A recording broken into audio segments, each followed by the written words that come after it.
Hey guys, so in this video segment, I'd like to move on to guitars and focus on the acoustic. There's a few guitars in this song. There's a muted computer-generated guitar, stereo track. There's a lead track. There's another muted guitar, electric, and then there's an acoustic track. I want to focus on the acoustic track for now and show you how I went about processing it for this particular song. Let's start by taking off all my processing. I'll mute the reverb and the plugins and play a little bit for you.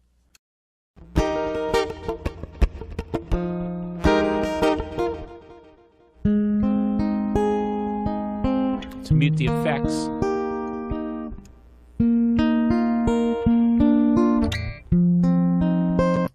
It's a nice balanced sound, but I do hear some low-end thudding going on or low-end boominess in the sound. I'm going to pull up the 7-band parametric from DigiDesign and show you what I'm doing with that. I believe it's a really aggressive EQ curve, but sometimes you need that for acoustic guitars. And this is a really nice sounding plugin. I think it was actually modeled after the Focusrite Red series.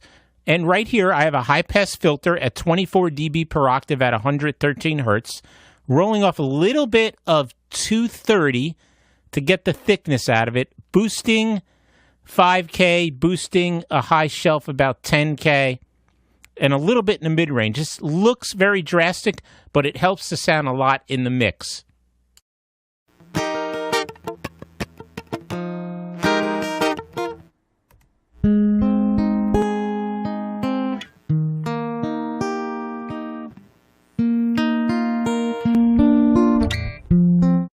So as you can hear, there's a huge difference in the sound. You know, acoustic guitar is a very simple instrument, but can be very hard to place in a mix correctly. A lot of times acoustics will resonate around 200 hertz, so it's really necessary to cut that out. Let's check out the next plugin, that is this Mac DSP multi-band compressor. You'll see that I use this one a lot in mixing. This can be a very potent tool for the engineer. For the acoustic guitar, I usually like to compress the upper mids a little bit so it doesn't sound harsh and metallic when it's hit hard. Let's check it out now.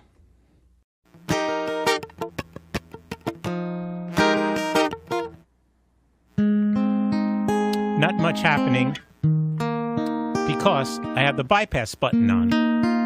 All right, let's try this one more time. Unbypass.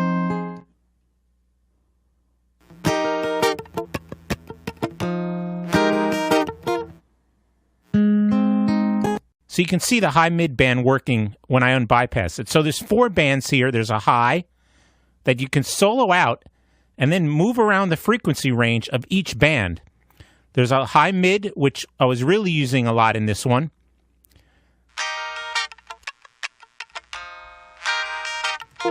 A low-mid band.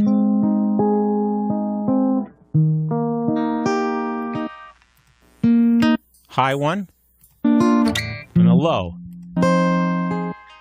But what I really wanted this for was to get that upper mid-range brassiness out of it.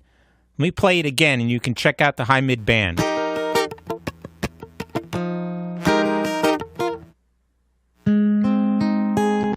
Right in this area, in the upper mid band, you'll see how it was compressing only that frequency.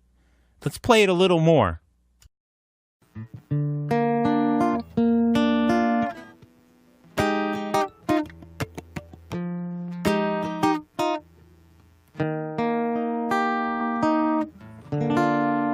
If you notice, some of the low-mid band was being activated during those chords, but it's mostly this high-mid frequency band that's going to take out some of the harshness when it's played.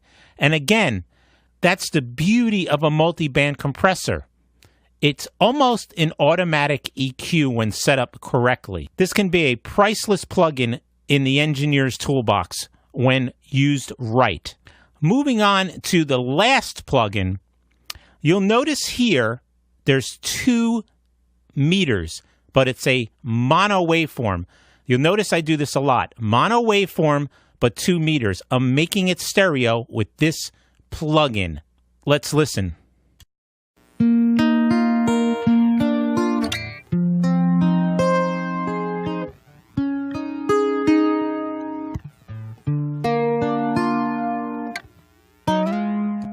To me, this plugin was really just making it more phasey than anything.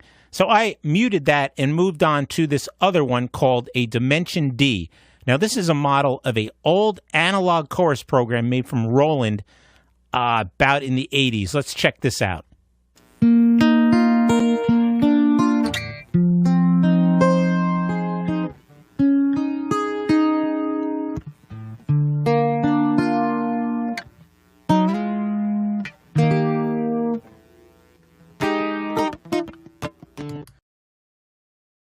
It's stereo, but I'm not panning it all the way left and right. One is all the way right, one is about 35% over, just to give it a little bit of spill to the center.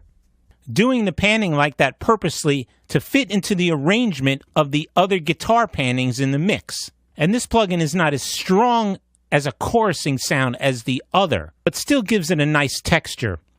I also have a little bit of stereo delay on, and a tiny bit of room, just so it has a nice acoustical space around it.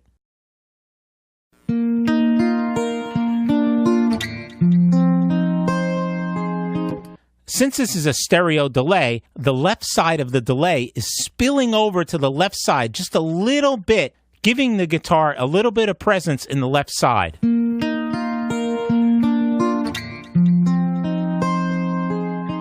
Now adding the room reverb just to give the guitar a little bit of space around it. Let's check it out in the track.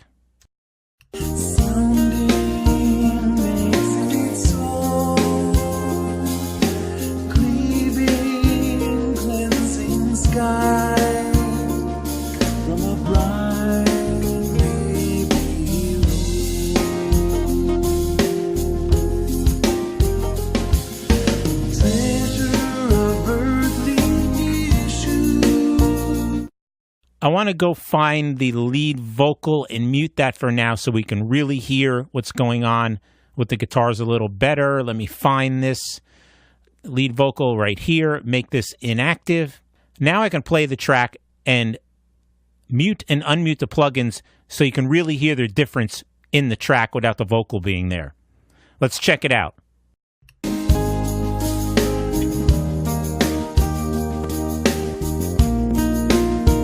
Everything off.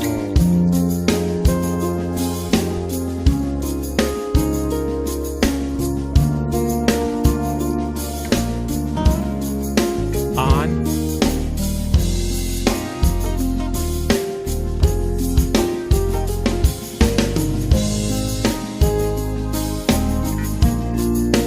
You can hear how it's much clearer now.